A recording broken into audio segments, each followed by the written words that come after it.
The primary muscles of the middle and upper back are the latissimus dorsi and the rhomboids. These muscles have two basic functions. They pull the entire shoulder girdle back and to a lesser extent pull it down. Pullback exercises pull the entire shoulder girdle to the rear in opposition to the pectoral muscles, which attach the shoulders to the front. Pullback exercises are all rowing movements.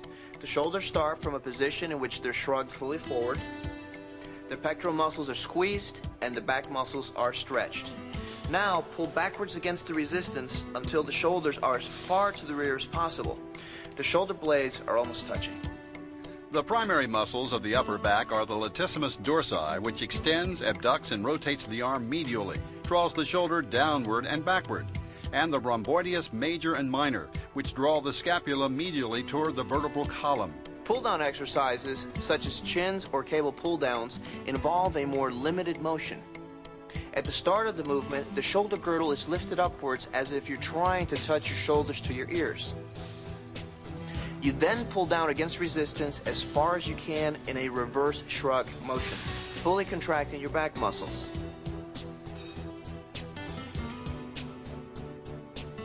Pullback exercises account for about 2/3 of back development. Pull-down movements contribute about 1/3. The weak link in back training is the biceps. The back is a large muscle, whereas the biceps are small. The amount of weight needed to build the back, the biceps cannot handle. So the key is to keep the arms out of the movement. You want to use the arms as hooks instead of using them to curl the weight. When rowing is done this way, the arms are only used to connect the weight to the body. They don't assist in actually lifting the weight.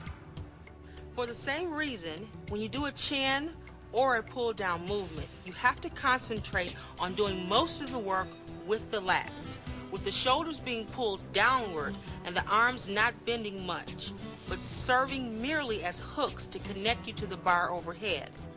Another problem to avoid is too much involvement of the lower back. When you row or pull down, you should avoid cheating by pulling with the lower back and swaying to the rear, or else the primary muscles you're targeting in the exercises don't get enough work. The basic movement in the lower back training is simple. You start from a bent over position and then you stand erect. You bend over to pick something up, then you stand up straight again. This lifting and straightening of the torso involves direct action of the spinal erectors. Since the normal function of the spinal erectors is to stabilize rather than work through a full range of motion, they are the slowest muscles in the body to recuperate fully from exercise. Therefore, they only need to be worked once a week. You can avoid overtraining the lower back by alternating light and heavy workouts. Incidentally, you'll find that the use of the lower back muscles occurs to some degree in a variety of other different movements.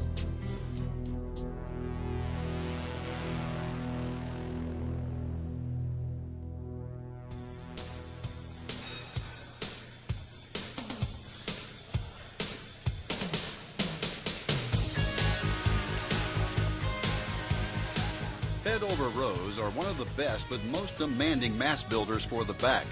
You need to grasp the bar with a wide enough grip to make the lats do most of the work rather than the biceps. And be sure to drive the bar upwards to the lower abs, not to the chest. Otherwise, you have the same problem of involving too much biceps effort. Most bodybuilders do bent-over rows with fairly heavy weight to build maximum mass, which makes it difficult to do the exercise without at least some cheating. This is acceptable if you're careful not to straighten up too much during the exercise and concentrate on squeezing the shoulders back as far as possible at the top of the movement. However, when you do bent-over rows with somewhat lighter weights, it is possible to do this exercise a lot more strictly. But in either case, the essential things to remember are to lift and squeeze with the back, bringing the shoulders as far as possible to the rear, and try to keep any cheating involving the legs or lifting up with the lower back to a minimum.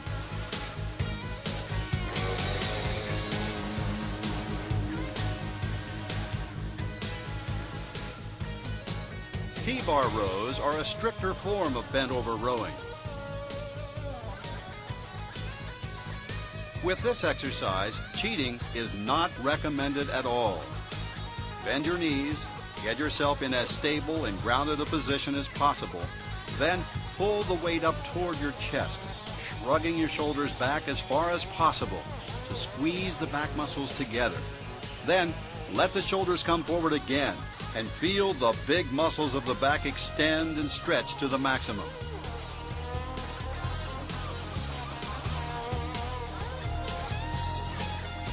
Concentrate on keeping the weight under full control throughout the entire range of motion in this exercise.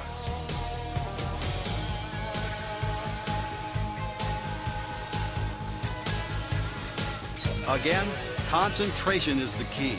Use T-bar rowing to carve and sculpt the maximum detail possible into the muscles of the upper middle back.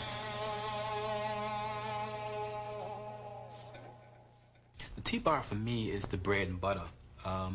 When you think of thickness, back thickness, you think of what exercise allows you to move the maximum amount of weight and the most comfortable way to move it. The T-bar is a close grip movement. You're bringing the weight.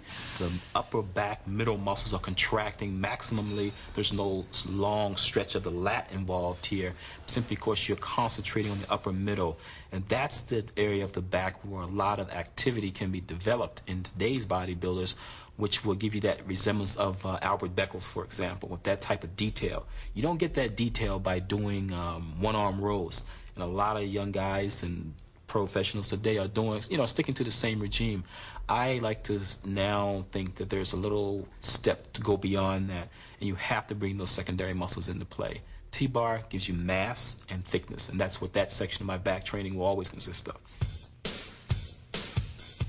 Using one-arm rows, you can isolate each side of the upper back in turn. However, this exercise can be more difficult to do than it seems. For one thing, be sure to bring the dumbbell back toward your hip rather than up towards your chest and shoulder, which turns the movement into more of a curl than a back exercise. And when you lift, concentrate on the feeling of squeezing your back muscles together. Both sides, not just the side with which you're lifting. Otherwise, you'll tend to rotate your body as you lift rather than making the big back muscles do the work by themselves.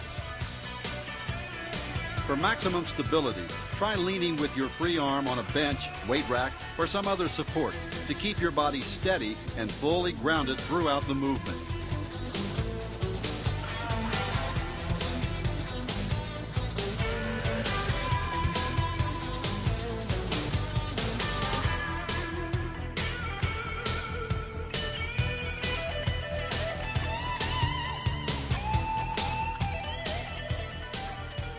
Chins are probably the most traditional of all pull-down type back exercises.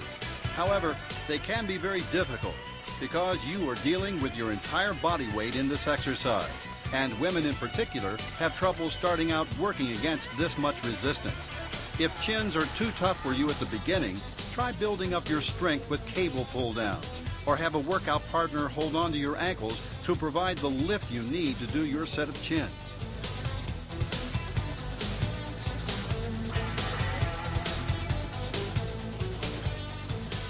If you have difficulty holding onto the bar during chins, wrist straps can be used to help strengthen and secure your grip.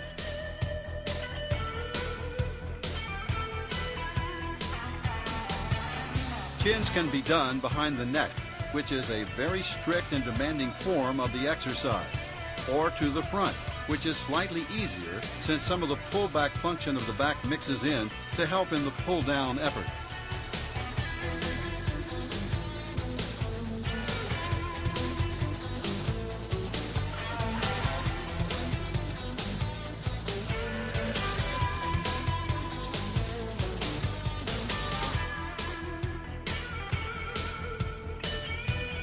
Ideally, you should try to include both behind the neck and front chins in your various workouts for maximum back development.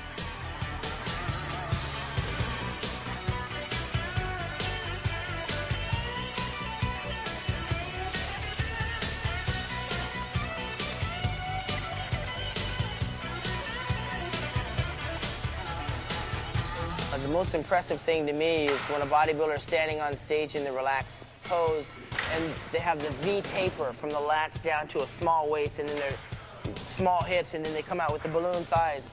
So for me, when I train my back, I always envision what I want to look like on stage, and I really want to have that small waist, and to get that, I've got to have the illusion of a big wide back. So I concentrate a lot on doing wide grip chins.